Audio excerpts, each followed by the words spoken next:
В волшебной Лапландии среди сверкающих снегов жила великая сова.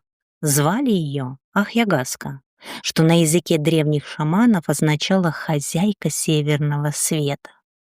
Ее глаза сверкали, как два замерзших озера под полярным солнцем, а крылья напоминали развернутые облака в безмолвном зимнем небе.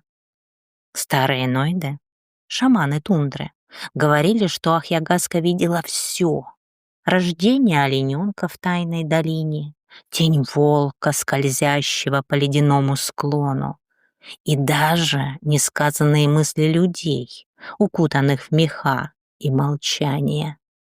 Она была стражем вечной тундры, хранительницей древних тайн, что шепчут только звезды в самые темные ночи.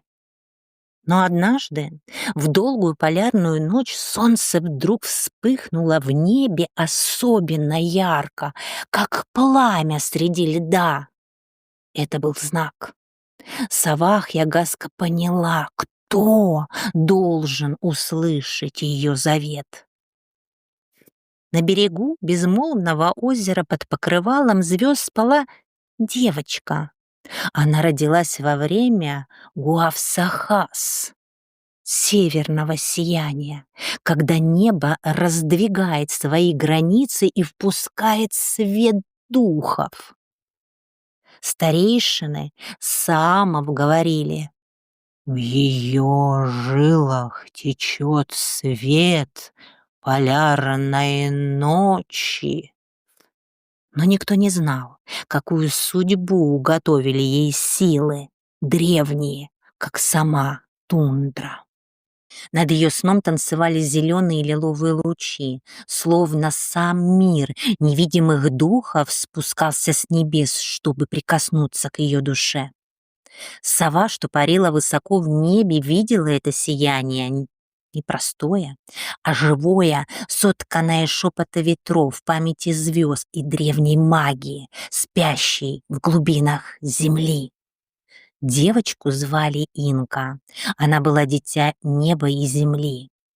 Инка появилась на свет в ту ночь, когда небо открыло врата между мирами, и духи избрали ее.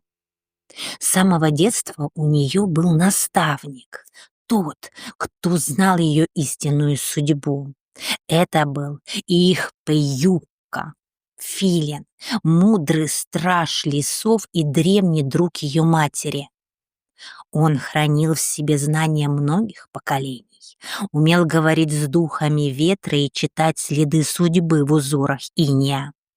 Он стал для Инки проводником и хранителем древнего языка, звучащего лишь в тишине северной ночи. Юкка знал, в Инке живет сила ее отца, мудрая и волшебная, как ветер над тундрой, как песня Нойда у костра. Ее дар — не просто наследие, а зов предков, дух, бегущий сквозь сны и молчание снегов. И вот, когда первые лучи золотого солнца скользнули по ее лицу, словно теплые пальцы рассвета, девочка открыла глаза. Мир вокруг наполнился дрожащим дыханием, шепотом древних лесов, звезд и забытых песен. «Твой путь начался», — произнес голос, раздавшийся из самой глубины неба, из самой сути мироздания. «Ты избранная, Инка. Теперь твоя душа пробудилась, и ее свет поведет тебя сквозь тьму и тайны». Прошло 5 лет. Инка больше не была той крохотной девочкой, которую солнце однажды пробудило в тишине тундры. Она была совсем маленькой, когда мама отправилась к предкам, а отец исчез, оставив после себя только силу и молчание северных небес. С тех пор ее воспитанием полностью занялся филин Юкка, наставник, хранитель и проводник между мирами. Он учил ее слушать шепот ветра, читать следы на снегу, поднимать язык мха, воды и звезд. Он не просто знал древние тайны, он был их частью. Прошли еще годы. Ветер нес себе отголоски незримых песен, лес затаился, словно сам слушал их, древних, забытых, возвращающихся сквозь тишину. Юка парил в небе, а Инка стояла внизу и следила за ним, подняв голову к серому небу. Он спустился чуть ниже и спросил: «Ты чувствуешь, Инка? Мир зовет тебя, духи пробудились». И где-то в глубине ее души зазвучала песня, древняя, первородная, как камень, как лед, как сама тундра. Перед ее внутренним взором вспыхнули образы, шаманские символы, пульсирующие светом, ледяная река, несущая забытые тайны, темная фигура волка на фоне полной луны, серебряный рог оленя, сверкающий в снегу, огромная паучиха, плетущая нити судеб, блеск древнего камня, черная морская бездна и два мира, верхний и нижний, сплетающиеся в единое дыхание. «Что это?» — прошептала Инка. Юка тихо взмахнул крыльями, словно развеивая ненужные слова. «Это знаки. Твоя судьба приближается». Они сидели у древнего дерева. В руках у Инки был шаманский бубен, унаследованный от предков. Не просто инструмент, живое существо из кожи, кости, духа и времени. На его поверхности была карта. Серебряные нити рек пересекали ледяные просторы. Горы тянулись к звездам, а древние символы мерцали в отблесках пламени, словно сами духи глядели сквозь них. Бубен пел тихо, едва уловимо, но Инка слышала, и она знала, ее зовут. Юка осторожно коснулся когтем самого центра бубна, там, где сходились линии, как нити судеб. «Здесь», — прошептал он, — «это точка пересечения миров, место, где прошлое и будущее встречаются в тишине, где голос предков звучит яснее, чем слова». Инка взглянула в карту. В самом центре узора мерцал знак, сияющий, словно крошечная звезда.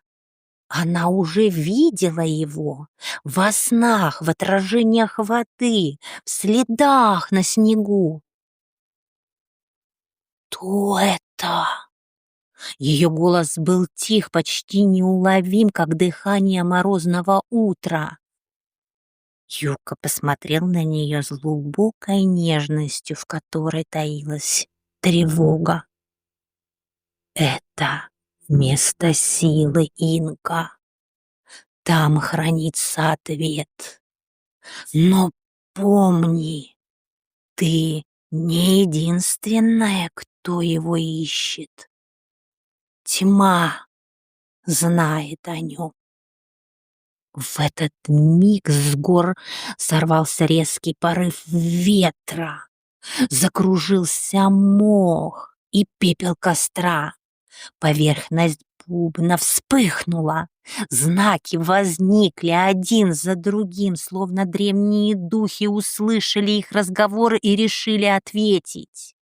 В день своего совершеннолетия Инка стояла на берегу священного озера Сиида. Вода была гладкой, как зеркало времени, и в нем отражалось небо, полное танцующих гуавсахас, северного сияния, северных огней, опустившихся ниже, чем когда-либо прежде. Они склонялись к ней, будто признавая ее силу. Ветер обвивал ее плечи, как шаль, сотканную из голосов. Он шептал: «Сегодня ты становишься тем, кем предназначено быть, но твой истинный путь лишь начинается». И в этот миг мир изменился. Земля под ее ногами задышала, ветер проник в ее грудь, а в сердце разгорелся огонь, тот самый свет, что не дает угаснуть звездам. Она чувствовала, как деревья обмениваются мыслями, как реки несут память скал, как в далеких снежных горах пробуждается древняя сила, спящая веками. Но вместе с этим светом пришло и другое. Холодная тень скользнула по ее сознанию. Не страх, но предчувствие, как будто кто-то наблюдал. Тихо, терпеливо и слишком близко.